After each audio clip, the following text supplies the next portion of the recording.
I often think of poor old Molly Kelly.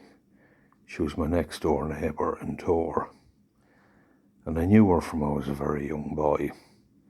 And she was very good to me. She was very protective towards me, and I remember when I used to clash very badly with my mother growing up, and mother was very strict, and she used to beat me a lot. I'm sure a lot of the time I provoked her into doing it, but she was one of them that wasn't afraid to beat her children, and I couldn't do that to my own children. But she often split me head open more times than I've had hot dinners. But poor Molly, I remember her one day standing at the ditch and the tears running down her cheeks. She couldn't understand that kind of. She was a very soft-hearted woman, and but I'm one of the lucky ones. I can say something like that and say in the end we all became friends. We got over her differences and everything, and despite what anyone else says or thinks about how things ironed out, and then it's none of their business. They don't know what they're talking about. But one of the nice things that happened is there's a lot going on. A lot of my stories now are being recorded for the archives, and they're going into newspapers, and I've working on an audio book, and I'd just like to tell you a little story about Molly. And I remember once getting my head split open from there to there, and I was left unconscious on the ground. And I come round a couple of seconds. I wasn't out for very long, but there was blood everywhere, and I remember poor old Molly standing at the ditch and the tears running down her cheeks. And she was terrified. She was an elderly lady, and she was just terrified. She didn't know what to say or do. And I remember getting up and I said to her, I said, Molly, don't worry. I said, I'll get over all this. I said, they won't break me. And I was kind of embarrassed that to be seen lying down, even as young as I was. But Molly would come to our gate, and she'd buy eggs off my mother, but she wouldn't come into the house. It took her 7 years to come to the front door, and she'd come to the gate of the house, and she'd call my mother, and my mother would come out, and she'd sell her the eggs. And she always said to my mother, she says, Nick will turn out to be the best of them. You wait and see, and anyway, to cut a long story short, when poor old Mick died, I used to see Molly and Mick right up until their last days together, and they used to sit out in the front of the cottage holding hands, and they were well in their 70s, and it was just a lovely thing when you see people of that age still united and close. And I used to walk by thinking, God, isn't that the nicest thing ever, and if you haven't got that with your partner, you haven't got a lot. And when Mick died, poor old Molly, she was a very brave woman, she wasn't one for sitting down feeling sorry for herself.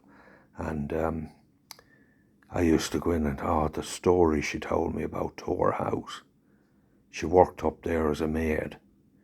And then I met the woman who Grace McKenna, through my stories, and Grace told me all about she remembered Molly, and she had a real soft spot for Molly. That's her, I said, and these lovely things started to happen. But I remember my late sister Ellen, Lord of mercy on her, she last 11 years of her life was in a vegetative coma, and she was put into St. Mary's hospital in Mullingar. And I remember the last time going in to see her, Molly was there. Molly was 92, and I was so glad I got there because she died a week later.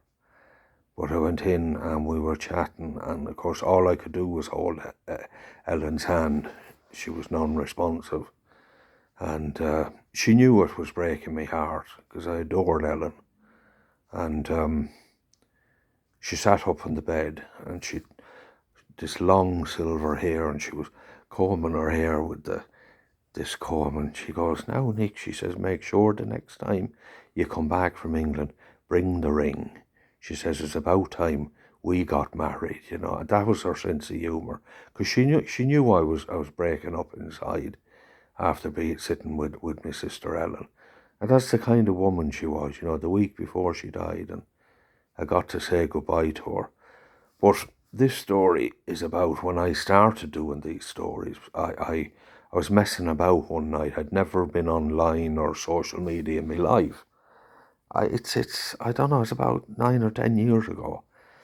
And I was messing around on my son's phone one day, and I put something stupid up on a comment, and some of his friends seen, and it was totally out of sync with it. Embarrassed me, you know, when an older person had put up something that doesn't go along with the. And he said, "Dad," he said, "I need to open you a Facebook account."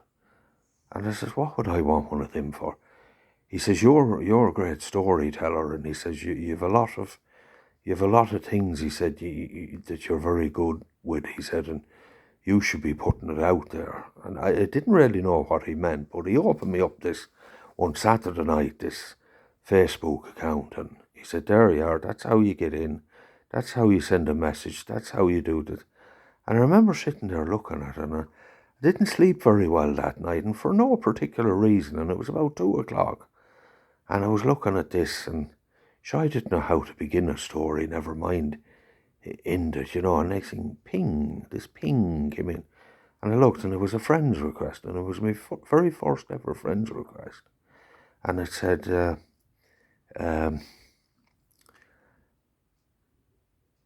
"A public house in Tullamore, and a young man called Quinn," and I can't think of his first name. And I thought, first thing I thought, publican, that's somebody I was either barred over, I owed money to from years ago, and he'd come and looking for me. And then, out of the blue, something said to me, "That's Molly Kelly's grandson." And I never met this man before. And I sent a message. I said, "Would you happen to be Molly Kelly's grandson?" And about an hour later, a message was replied, and it said, "Yes, this is his wife." Pardon me, I can't forget their names. It's a few years ago.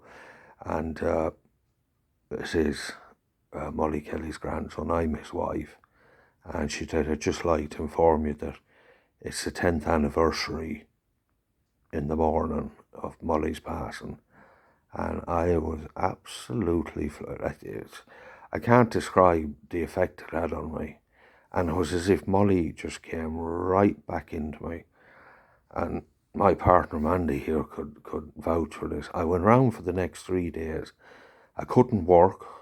I couldn't do anything. I was bumping into things. And it was like Molly would not leave me thoughts at all.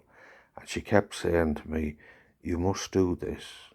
You must tell these stories, and it will bring a lot of people together." That's all it was.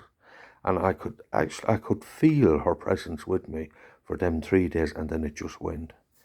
And you know, well, Molly, I haven't stopped since, and the amount of people that I have come to know and have contacted me weekly, and getting people from all over the globe contacting me that have a connection with Tor and or the surrounding areas, and it is absolutely amazing. It really is, you know. And it's true what the old people taught me when I was younger. You know, just because we lose people in this life, the spirit never leaves us. It never leaves the place they lived. If it's in our heart, they never leave our heart. They're always there. It's just sometimes we get wrapped up in our lives, and we don't forget, but we get drawn into other things. And it was like every now and again they pull you back up. As my two sisters, Ellen and Esther, do, you know. They're still in my heart, and they always will be. And that's one of the lovely things about Irish folklore and Irish storytelling. A lot of it revolves around our ancestors and the people we loved, and it's just pure magic. And at the moment, I'm